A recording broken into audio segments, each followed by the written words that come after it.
Having a safe and affordable home is essential for all Americans to thrive. For decades, low-income families have struggled to access affordable rental homes. However, this issue has now become a significant problem for the middle class as well. Millions of middle-income earners are unable to afford rent in major U.S. cities due to the steep rise in prices since the pandemic. Without significant pay increases or government assistance, these middle-class households are being excluded from the typical middle-class neighborhoods. This exclusion triggers a chain reaction that leads to systemic poverty and lingering inequality. In other words, housing costs are suffocating the middle class. We have compiled several statistics and facts that demonstrate this trend. However, before we move on, we kindly request that you support our work and don't forget to subscribe to our channel so that you don't miss our upcoming videos.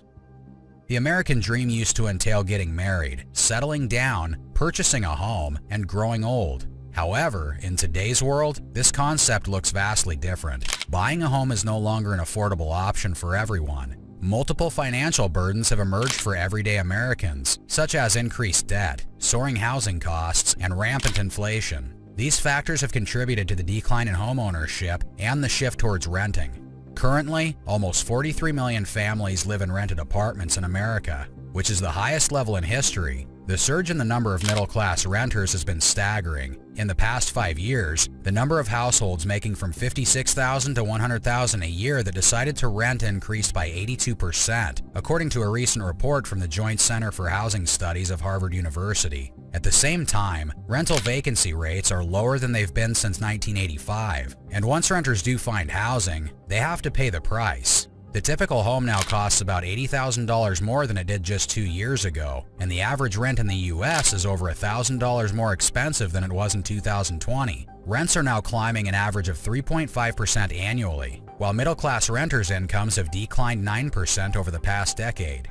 In an interview with ABC, salesman Robert Gary from Columbus, Ohio, said he always lived a comfortable middle-class life until the pandemic changed everything. Now Gary is seeing his pay rise fail in comparison to the rise in cost of living. "I'm living paycheck to paycheck and barely making it," he said. "I get a raise, they raise the prices to take my raise away." According to Gary, in December, his landlord informed him that his rent would increase from $1,710 a month to $1,950 a month starting January 2023. A $240 increase in a month was just insane stress, Gary said. "No one cares anymore. Companies are out there taking as much as they can get." When asked if he could afford it, the renter lamented, "No, not with the price of everything else right now. I mean, that's half my income." The only things he could find cheaper than this were in neighborhoods that he wouldn't feel safe in. The pace at which Gary was forced out of his middle-class lifestyle was extremely shocking to him. "It is unlike anything I have seen in my 60 years in America," he emphasized, adding that he now has to move out and stay with a friend until he can find a place he can afford. Unfortunately, similar situations are increasingly common for middle-income renters. In fact, the managing director of the Joint Center of Housing Studies, JCHS, Chris Herbert, argues that in 2023, rental housing in America is a tale of two markets. While higher-income renters are finding a healthier supply of housing choices, too many families earning less than $100,000 per year are having to make trade-offs between putting a roof over their heads and food on the table. In most metropolitan areas across the country, the American middle class has been spending far more on housing than they can afford, researchers found. A study highlights that 21.2% of middle-class homeowners and 46.3% of middle-class renters in the United States are either moderately or severely burdened by housing costs, defined as spending more than 30% or more than 50% of their income on housing, respectively. The property price boom of the past few years has pushed 70% of homes out of reach of first home buyers on middle incomes, especially now at the highest interest rates in over a decade. Those able to buy are having to save for an extra year to have a 20% deposit, the data revealed. Meanwhile, rents are consuming progressively larger shares of income. In Boston, for example, the median rent hit $2,680 in February, up 24% from 3 years ago. A household would need to earn at least $117,000 annually to afford this, based on the standard definition of affordability, in which one should pay no more than 30% of income for housing. Consider that in Boston, an elementary school teacher makes approximately $68,000 a year, and a registered nurse $73,000, and you get the picture that the middle class is getting squeezed. Median rents in Los Angeles are currently at $3,000, while in Washington, they are $2,600 per month. The demand for rental housing is high due to an exploding population of millennials burdened with student loans and low-paying jobs, baby boomer retirees downsizing to apartments, former homeowners exiting foreclosure, and millions of would-be homeowners who cannot access mortgages in the tight credit market. Everyone wants the same type of location, which includes cities, transit-friendly suburbs, and town centers that are walkable and close to jobs. However, the pace of new residential construction has been insufficient to make up for years of virtual standstill. In many cities, demand is so high that there are enough high-income renters to support prices that are out of reach for the middle class, lower-wage employees, and seniors. This supply and demand imbalance is expected to keep rents high for the foreseeable future. We are currently in a rental affordability crisis. 15 years ago, more than 2/3 of people who rented an apartment or a single-family home in the U.S. earned less than $30,000 a year. However, beginning in 2010, the share of middle-class renters surged as the country started to heal from the 2008 housing bust. This shift came as the economy drove up home prices to new record highs, straining family budgets across the country. Do any millennials in Canada still have hope that things are going to get better? Or are things just such a dumpster fire that this is just what life is now? I keep seeing videos of people talking about how they're making $30, $35 an hour and they can't afford rent and food and to take care of themselves. What's the fucking point? What are we doing if this is what life's going to be? We're just working towards a goal that, what do we get? And I'm not even talking about how the jobs aren't there or anything like that, but just what is the point of living in Canada anymore if we can't even enjoy life? Am I wrong? Is it just a really small subset that I'm seeing, or is this what life is now? This is Deuteronomy 30:7. And Yahawah, thy power, will put all these curses upon thine enemies, and on them that hate thee, which persecuted thee. Shalom, Kahala Yahawah B'Shem Yahawashi, B'Shem Qadash. Double honors my teachers, the apostles and elders of Israel. Peace and mercy to the elect, who in the house of David reborn again in this generation. And shalom to the 130 Yasharallah, who today are known as the Negroes, Latinos, and Native Americans, who before losing our true heritage were known as, and still are, the true Hebrew Israelites of the Holy Bible. In today's lesson, we're going to talk about the collapsing economy that's crumbling before our very eyes. In the two videos we just watched, you got some statistics of how the economy is failing the population, and also just a general reaction from an average, in this case Canadian, but ultimately an Edomite, making remarks about how he sees his economy. They no longer see the point in all of this. Because why? Well, because the things have gotten so bad. Now, we're all not blind. We all see what's going on. We see that Esau is pulling levers and strings and basically trying to bring down this economy to bring forward his new economy, that of the New World Order and digital currency system, which is going to be tied to the digital ID system, which will ultimately lead to the implantable RFID microchips, which are the mark of the beast. Well, as the guy in the second video says, it's pretty soul crushing from the perspective of your everyday world citizen. You see, a lot of these people who are currently complaining about these events, they're not in this truth, nor do they know the God of the Bible. Because if they did, then they would all know that this has all been prophesied, that all these things would have to come to pass before we come to the end. These people don't even believe we're at the end. They just think this is a bad period and that we'll soon come out of this. But again, little by little, people are starting to realize that there's more afoot to what's actually going on. And some people can see it, But a lot of people don't realize that what we are currently living through is the prophecies written about, referring to the 4 horses of the apocalypse. And currently we're going through the events spoken about regarding the 3rd horse, or the black horse. Let's go and read it now. This is Revelation 6 and 5. And when he had opened the 3rd seal, I heard the 3rd beast say, Come and see. And I beheld, and lo, a black horse, and he that sat on him had a pair of balances in his hand. And I heard a voice in the midst of the 4 beasts say, A measure of wheat for a penny, and a measure of barley for a penny. See thou hurt not the oil and the wine. And right here where it says a measure of wheat for a penny and a measure of barley for a penny, ultimately this breaks down to basically a day's pay, right? So a day's pay is what you're going to need to basically buy yourself something to eat. And that's what we're starting to see. We're starting to see the rampant inflation which is coming upon this economy, right? And not only just this economy, but the world in general.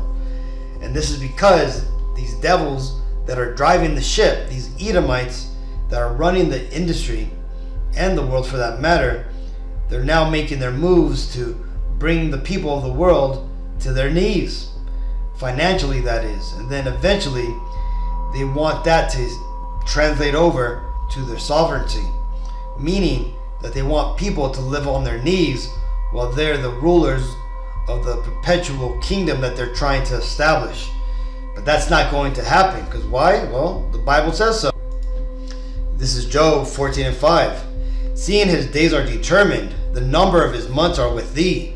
Thou hast appointed his bounds, that he cannot pass. And that's what's happening. See, these Edomites in power right now are trying to extend their rulership, and by doing so, they're going to bring down the current status quo, the current system of the world, because they believe if they could put everybody into subjection, or they could put them into this new world digital system, that they'll have no way of coming out of it, and hence Esau will be the ruler forever, since he's going to set himself on top. But again, this isn't going to succeed, because the Lord's going to take him down.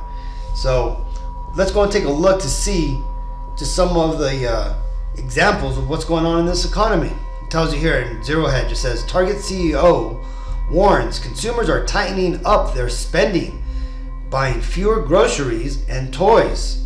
It says, following the warning from ex-Walmart CEO Bill Simon regarding the American consumer nearing a breaking point, Target CEO Brian Cornell has also signaled a cutback in consumer spending, groceries included. This trend aligns with our view, as well as views from JP Morgan and Goldman, that consumers have hit a wall. On Thursday morning, Cornell spoke with CNBC Becky Quick on Squawk Box about the retailer's challenges, including the cash crunch facing consumers amid high inflation. He provides a unique insight into consumer behavior patterns at stores nationwide. He goes on to say, they're managing that budget really carefully, and it certainly is pressuring discretionary spending, Cornell said. The exec continued, they're purchasing fewer items even within the food and beverage sector. When we examine overall retail spending and observe the total line, it appears there's a really healthy consumer out there spending money. But even in the food and beverage categories, over the last few quarters, we've seen a decline in the units, the number of items they're buying. So they're even tightening up their spending in those categories in discretionary goods. We have seen 7 consecutive quarters of decline in both dollar and units. This means consumers are buying less apparel, fewer items for their homes, and fewer toys, he said. It says CNBC Quick then asked, we see areas in the economy where things look great. The GDP rebound is 4.9% for the third quarter, but what you're describing sounds like a recession in certain areas of the economy. Cornell responded, I think that's a really fair assessment. It underscores why it's so crucial not to just look at the top line, but to delve deeper and examine what's happening in different categories.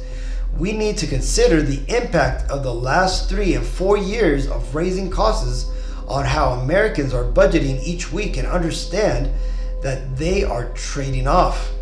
For 7 quarters, they've been purchasing fewer discretionary items, and they're not buying the goods they were during the pandemic.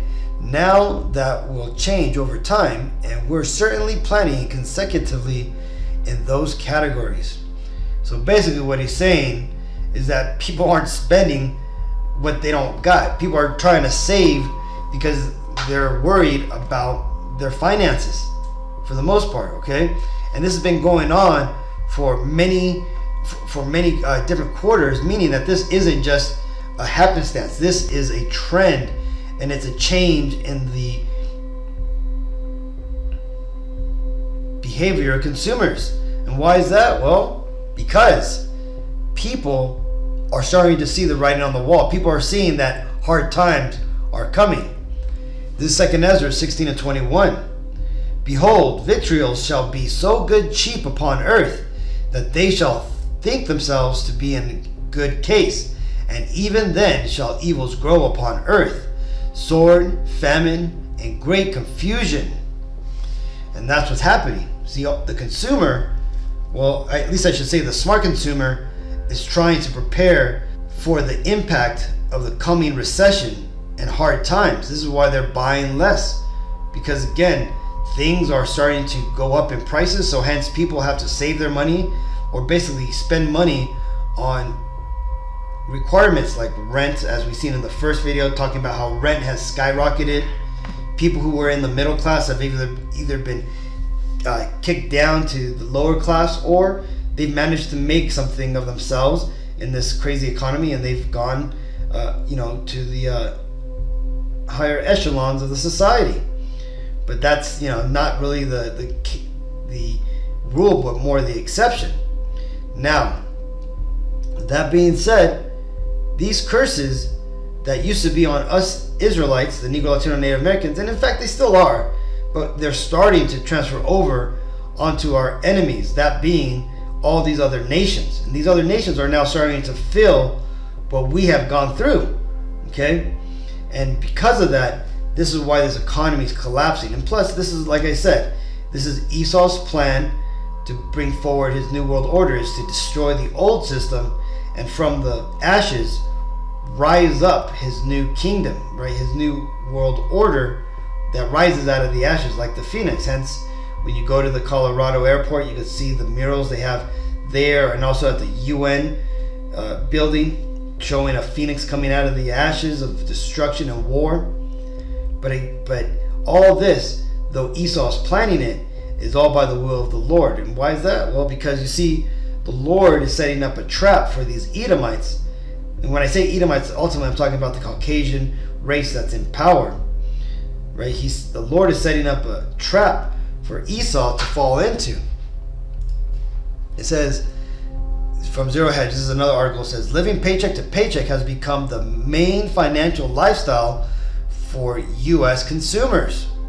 So you see, Esau, in his pursuit of this new world order and to bring forward the mark of the beast and the digital ID and money system, he's ultimately putting a heavy burden upon the people of the world, especially people here in the westernized world. It says, the article goes on to say, despite the fact that our politicians in Washington have been borrowing and spending trillions of dollars that we do not have in a desperate attempt to prop up the economy, living paycheck to paycheck has become a permanent lifestyle for most Americans. And it says, in other words, well over half the country is literally living on the brink of financial disaster. When you are living paycheck to paycheck, there is no room for error. a job loss, a business failure, or a medical emergency can mean complete and utter financial ruin if you don't have a cushion to fall back on.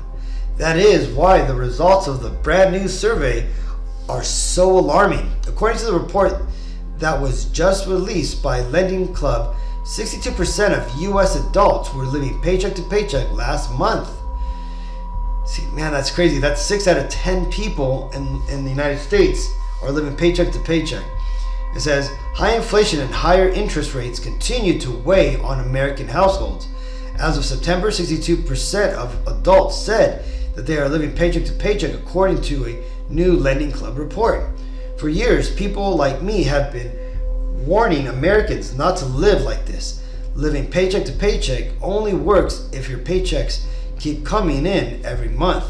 Once they stop, you are at risk of losing everything. Now, these people, man, they say this like as if this is a choice, right? Like as if people are making a choice to live paycheck to paycheck.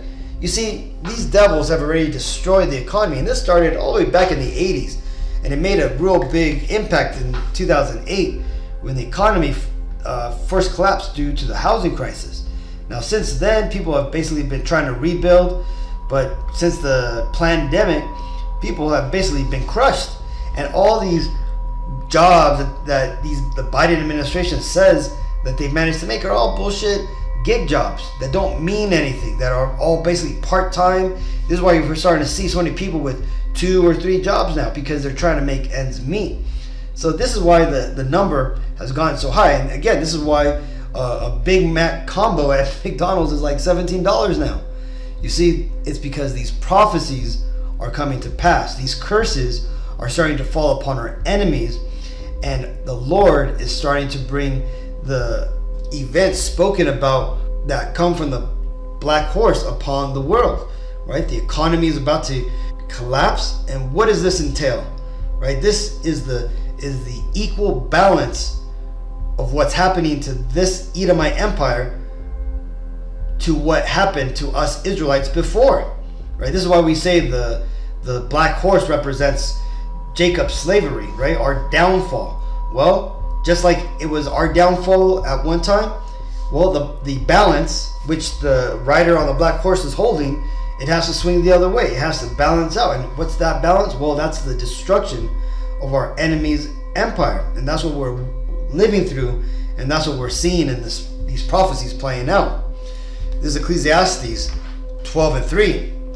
And the day when the keepers of the house shall tremble, and the strong man shall bow themselves, and the grinders cease because they are few, and those that look out of the windows be darkened, and the door shall be shut in the streets, when the sound of grinding is low, and he shall rise up at the voice of the bird, and all the daughters of music shall be brought low. See, this is talking about the end time prophecies and the events that would happen when we are closer to the end of this empire, right? That basically the economy would come to a downfall, and that those that whose jobs it is to forecast the economy, to report on it, right? Or as it tells you here, to look out of the windows, that they would be frightened, right? That they would see the writing on the wall. They themselves would be dismayed about, all the numbers and what they see coming for the future. And not only that, but as we've just read here, right? The grinding shall cease, meaning that the job shall go away. There'll be really no work for the people of Babylon the Great. And that's what we're seeing now. This is why there's so many people taking up these gig jobs, because that's really all that's around now. It's just part-time jobs, not like your traditional full-time jobs where you could stay at for 10, 20, 30 years. Now it's the average worker. If they manage to get normal, what we call normal nowadays, they tend to have about like 5 to 7, 10 jobs in their lifetime now. That's the new normal. Not like before with the boomers where you would stay with a company for all your life. All right, that's a bygone thing of an era long gone. And again, this is because these prophecies are playing out, Akim. Another article from Zero Hedge says, world's biggest shippers cut 10,000 jobs, warns of subdued global trade, right? Meaning, all this going back and forth, buying things from China, selling things to other countries, that's all coming to a slowdown, right? It's still going to happen, but at a lot lower rate. And because we get a lot of our things from the BRICS nations that align themselves with the BRICS instead of the NATO, alliance, a lot more things are going to become more expensive. And why is that? Well, because you see, the BRICS nations are going to start to trade in their own gold-backed currencies. And what this is going to require is that the US dollar is going to start losing purchasing power compared to these other nations which we get our goods from. And let's see what it says here. It says, the shipping giant AP Moller Maersk AS reported a slide in profits and revenues for the third quarter, almost a full year. Check that out. Forcing the company to take a defensive position by eliminating upwards to 10,000 jobs as failing container rates and waning demand batter the global shipping industry, which could last through 2026. However, the shipper maintained its full year guidance at the lower end of the previously stated guidance. If you look at the order book and what is going to come over the next couple of years, I think we're probably settling in for a very subdued and pressured environment for 2 to 3 years ahead, Chief Executive Officer Vincent Clerk told Bloomberg TV's Mark Cudmore and Tom McKenzie on Friday morning. Maersk, which controls about 70% global container trade, started reducing its workforce from 110,000 in January and will be below 100,000 by the end of the year. This will result in a 600 million cost savings. Clerk said about 6,500 positions have already been eliminated. So you see that? So the grinding is starting to cease. And why is that? Well, because the jobs are going away, right? And the trade is starting to slow down because the people they're not working, and because they're not working, they're not buying. And because they're not buying, orders are not being placed. And there's a lot less to be traded. And that's only going to continue a cycle of destruction. This is Jeremiah 15:2. And it shall come to pass, if they say unto thee, whither shall we go forth? Then thou shalt tell them, thus saith Yahawah B'Shem Yahawashi, such as are for death to death, and such as are for the sword to the sword, and such as are for the famine to the famine, and such as are for the captivity to the captivity. So the reason I bring this out is because you see, right now the Lord, He has His doors of mercy open onto the world. And when I say world, I'm talking about the Israelite world, the Negro, Latino, Native Americans, and anybody whose father's lineage goes back to that bloodline. And that namely is going to be anybody who resonates with this truth. Now, what's going to eventually happen, and I believe we're starting to see it now, the doors of mercy are going to eventually shut. And that's going to happen when the elect are sealed and the 1/3 have been awakened and are well on their path to claiming their salvation. When that happens, we're going to start seeing these other two big prophecies come to pass. World War III is going to start, and then eventually the mark of the beast is going to be made mandatory. Now, what we're seeing on the news now is that World War III is starting. It's basically all the chess pieces are being moved into place, and we're seeing more talk about this digital economy. Okay, just the other day, India, through their digital currency and ID system, Atha, has just went through a large security threat where people have been gaming the system and basically using stolen Atha digital cards. And what does that mean? That means that pretty soon they're going to come out with a solution that people are going to have to use an implantable microchip either in their hands or their forehead to continue in the Indian digital economy. And mark my words, this is going to happen in all the other digital economies that they bring around the world. You're going to see an adoption of it. People are going to get used to it. Then you're going to start seeing people take advantage and exploit the system, which is going to then require an implantable solution to prove your identity. Okay? So when that happens, and all these prophecies continue to play out, and all the warnings that have been told, starting by the apostles, me and the other Akim, what's going to happen is people are going to eventually wake up, and they're going to see what we've been saying this whole time, though they may not have liked the way we said it, is actually true. And then at that point, they're going to say, what can we do? And chances are we're not even going to be on the line anymore, or we're going to be hard to find, because by that time, the famine of the word's going to happen. And if they do find us, it's going to more likely be too late. So this is why, if you're watching these videos, it's good that you're studying and that you're taking this all in, because again, we got to get all this information before that day comes, before the mark of the beast is made mandatory. And this way you'll have the faith and the strength to withstand all these wicked prophecies that are about to come forward. Okay? So again, don't be caught out like these 2/3 that aren't going to know what to do, and then eventually going to find out that, you know, they're either going to be put to the sword, the famine, or go into captivity. Well, either way, Akim, hopefully this video was edifying. Until next time, I want to give all honor, glory, and praises to Yahawah, B'Shem Yahawashi, B'Shem Qadash. Shalom.